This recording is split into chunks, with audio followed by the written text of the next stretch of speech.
5 वर्ष फतेहपुरी में अपने संप्रदाय के प्रधान पुरुष के रूप में बड़े ठाठ बाट से भी रहे, पर इनका मन श्री राधा कृष्ण की प्रेम सेवा के लिए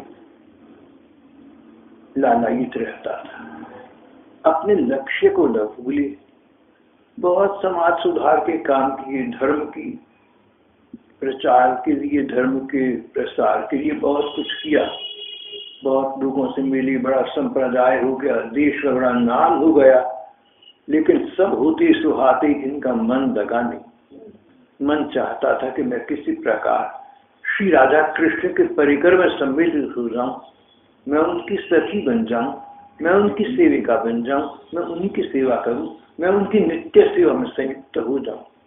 शरीर रहे या चला जाए इसकी कोई बात नहीं, शरीर चला भी जाए तो भी अभी मैं श्री कृष्ण की इतनी प्रसन्नता प्राप्त कर लूं कि शरीर चला जाए तो मैं श्री कृष्ण के धाम में सीधा पहुंच जाऊं, श्री राधा कृष्ण गोपिकाओं की सेवा में लग जाऊं। बस मेरे जीवन का यही लक्ष्य है, मैं यही करना चाहता हूं।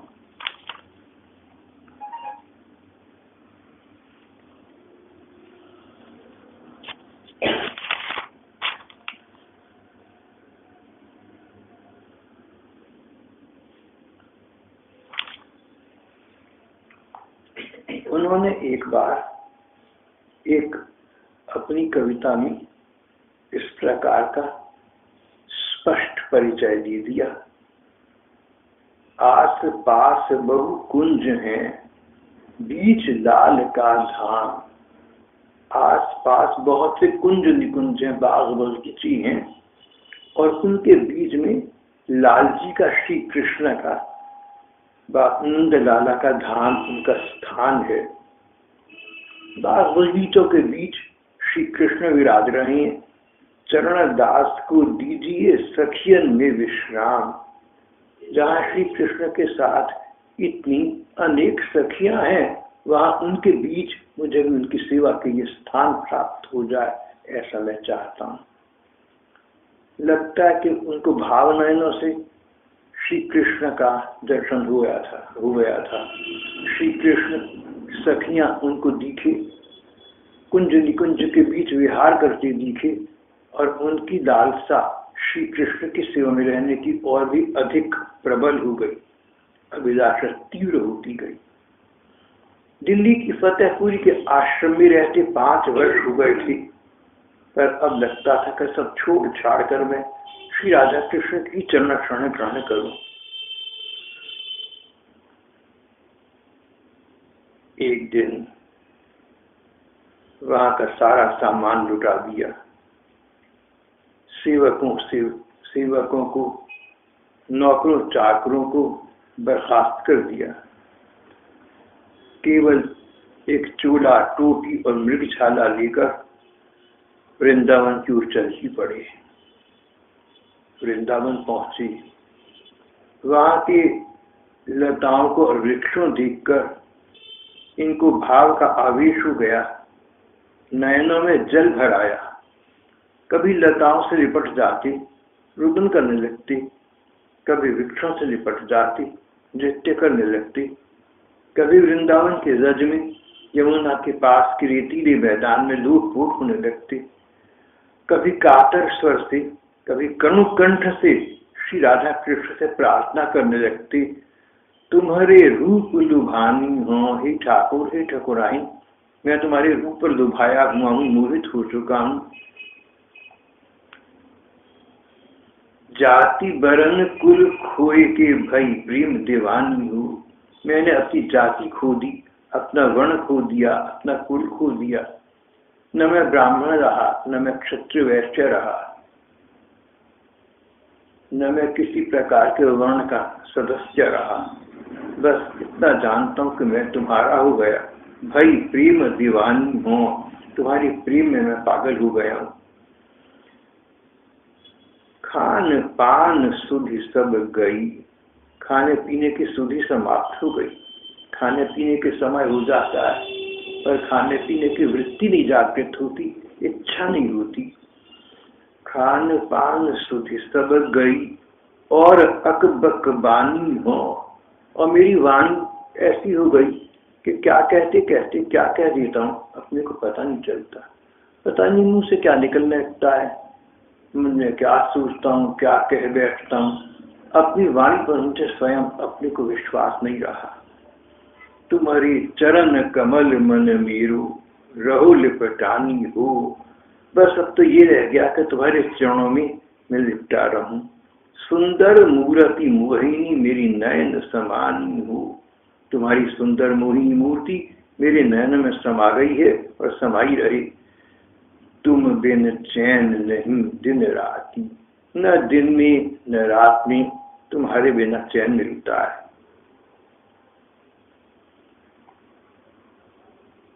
तुम बिन चैन नहीं दिन राती। बस वही स्थिति हो गई। दिन में भूख नहीं लगती, रात को नींद नहीं आती।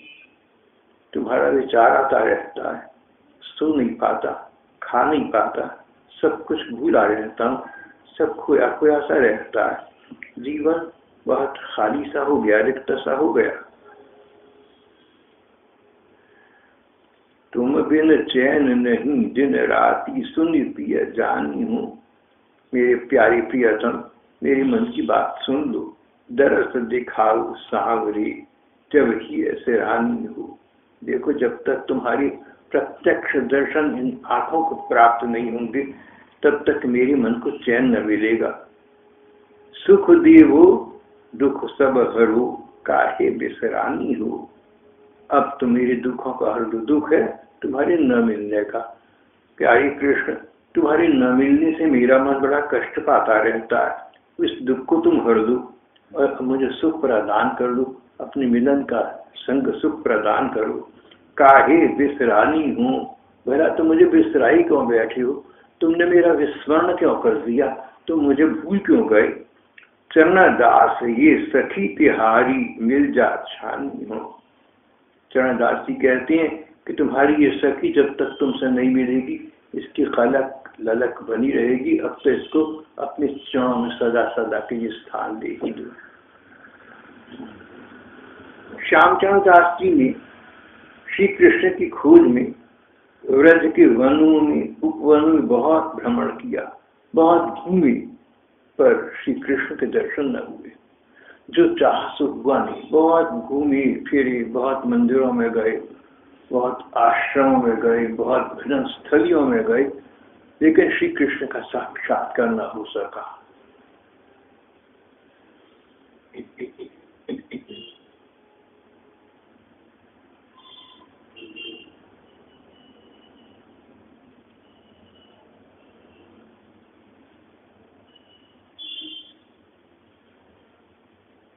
विवश हो गए, हृदय निराश हो गया।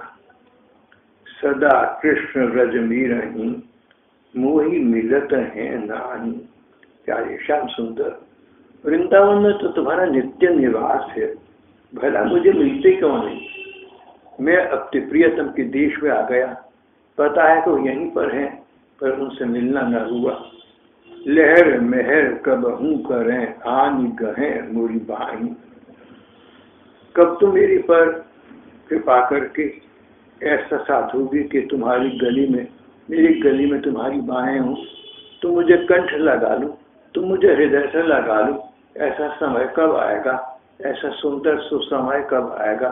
मैं उसकी प्रतीक्षा में जीवित हूँ, उसके इंतजार में अपना वक्त काट रहा हूँ।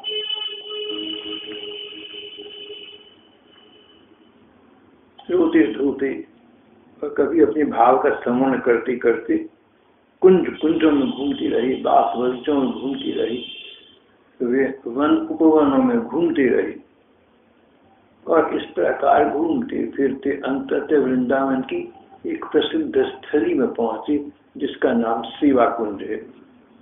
कहते हैं सेवा कुंज में रात के समय श्री कृष्ण का राज, श्री कृष्ण का सखियों के साथ आज भी रास विलास होता है, पर किसी को वहां रात्रि में रहने नहीं दिया जाता। श्याम सुंदर दास जी से सुनकर रहा न गया, वे लुक छिप कर वहां चले ही गए। आधी रात का समय था। दूर से देखा श्री राधिका जी कुछ सखियों सहित इस उनकी ओर आ रही हैं।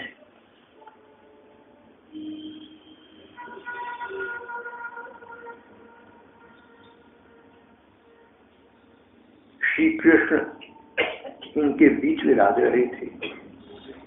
श्यामचरण दास जी ने जैसे ही इनको देखा, ये समीप आ गए थे, अपना मस्तक श्री कृष्ण के चरणों में टिका दिया। श्री कृष्ण ने इनकी बाह पकड़ी और उन्हें उठाया। सखी समूह के मध्य इन्होंने श्याम सुंदर को देखा, श्री राधिका जी को देखा, उनके पास गए, श्री कृष्ण के चरणों में मस्तक टिका दिया। वहां से मस्तक उठाने को जी न करता था, पर प्रियतम श्री कृष्ण ने इनको बाहें पकड़कर इन्हें उठाया, इन्हें खड़ा किया और अपने हृदय से लगा दिया।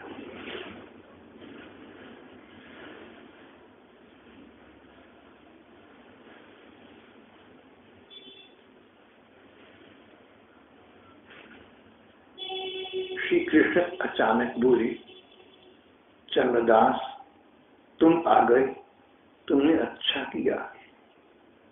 चंद्रदास से उत्तर देते न बना, उनका कंठ भर आया, आंखों से आंसू की धार बह चली।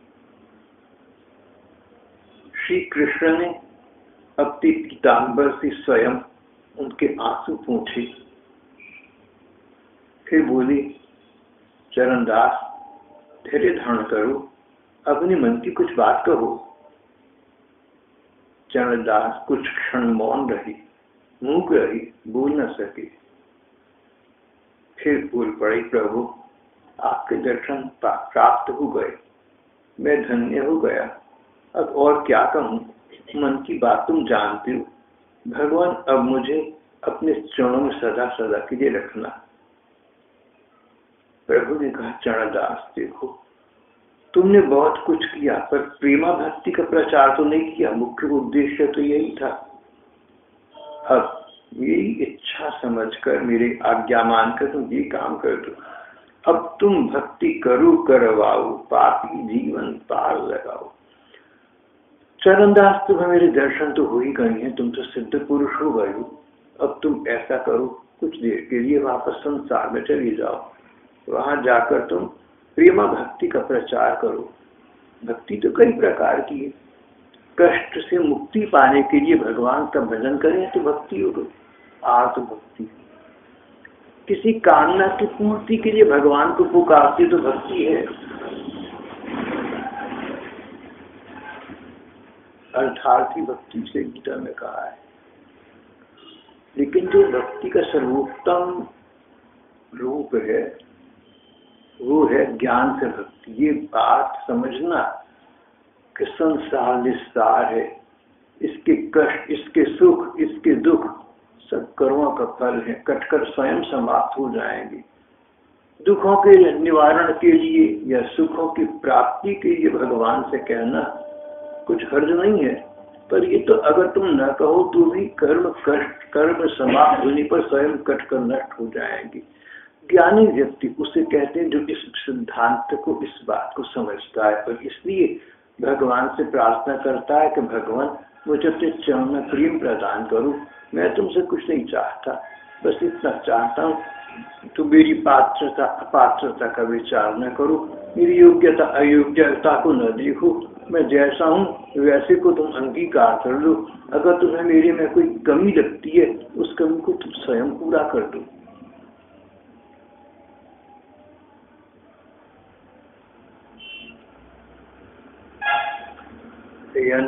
तन्वा पूर्णम तन्म आप प्रेम। भगवान मेरे में जो अपूर्णता है, जो कमी है, उसको तुम पूरा कर दो। यन्मे तन्वा पूर्णम तन्म आप प्रेम, ऐसी वेदवाणी है। इस प्रकार का भाव प्रभु श्यामचरण दास जी महाराज ने श्री कृष्ण के चरणों में समर्पित किया।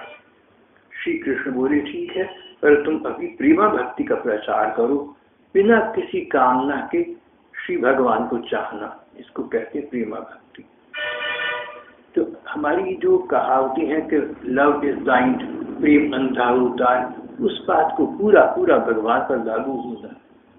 भगवान से बस कुछ न चाहना, अपनी योग्यता न देखना, अपनी अपात्रता न देखना, पर भगवान के मिलन की चाह रखना, उनकी सेवा की हृदय में कामना उत्पन्न हो जाना, इसका नाम है प्रेमा भक्ति।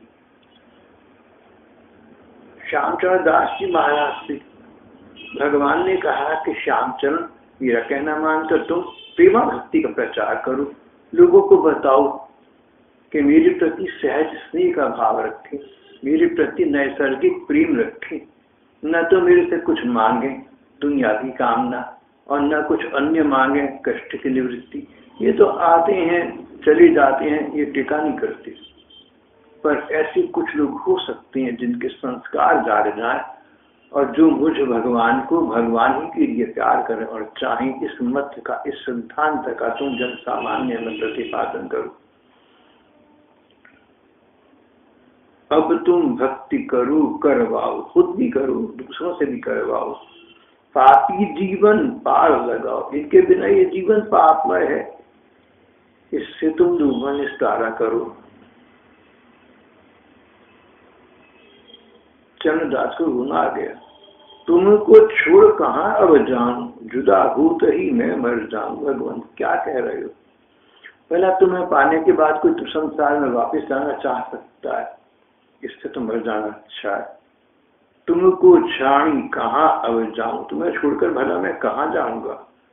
जुदा हो तो ही मैं मर जाऊं। मेरी स्थिति ऐसी बन गई कि तुमसे वियुक्त होने पर, तुम्हारा विरह होने पर मेरा ये प्राण, मेरा ये जीवन रहेगा नहीं। तुम सागर हम यूं तुम्हारी। अब तो ये संबंध बन गया जो समुद्र का और मछली का है। अगर मछली को समुद्र से दूर कर दो तो तड़फड़ाकर समाप्त हो जाती है। अगर मुझे तुमने अपने से दूर कर दिया, मेरे प्राण शरीर में न रहेंगे, दोनों एक दूसरे से युक्त हो जाएंगे। तुम सागर हम मीन तुम्हारी, बिछुरत निकसे प्राण हमारी। सुनकर बोली लाल जी, धन्य तुम्हारी भाग। काज भक्ति का करे चुको, बेगी रहूं बुलाए। जब जब करे हो ध्यान तुम, तब तब दर्शन दी हूँ। रहूं तुम्हारी संग ही, विरह व्यथा हरि ले हूँ। उन्होंने श्री कृष्ण ने कहा, श्यामचरण तुम्हारी भाग्य धन्य है। जब तुम प्रेमा भक्ति के प्रचार का काम कर चुकोगे, बड़ी शीघ्र ही मैं स्वयं तुम्हें बुला लूंगा।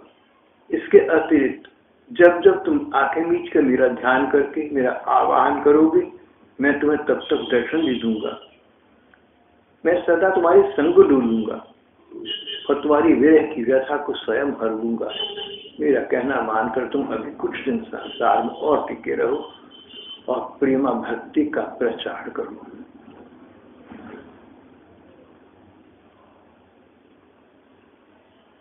श्यामचरण दास जी ने श्री कृष्ण का ये उत्तर सुना, कुछ कुछ आश्वस्त हो गए, कुछ कुछ सांत्वना मिली, धैर्य हुआ। फिर बोले, प्रभु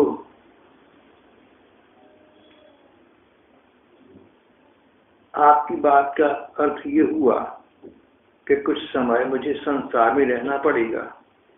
आपसे कुछ देर के लिए विदा तो लेनी नहीं होगी। आपके विदा होने से पहले मेरी एक इच्छा है, आपके नित्य वृंदावन धाम और वहां आपके रास विलास के एक बार दर्शन कर दूं। विचित्र प्रार्थना की प्रभु श्यामचरण दास जी महाराज। आप कहते हैं तो मैं पृथ्वी पर रहूंगा, संसार में रहूंगा। आपकी आज्ञा है तो मैं प्रेमा भक्ति का प्रचार भी करूंगा। सर, नित्य वृंदावन में, गोलोक धाम में, जहाँ आपका सदा सदा निवास है, महाप्रलय हो जाए पर आपका गोलोक धाम तो समाप्त नहीं होता। वहाँ आप सखियों के साथ रास और विलास करती रहती हैं।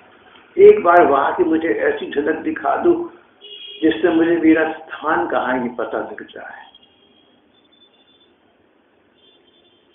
जिमी उड़ी जहाज को पंछी पुनी जहाज पे आवे। समंदर में एक जहाज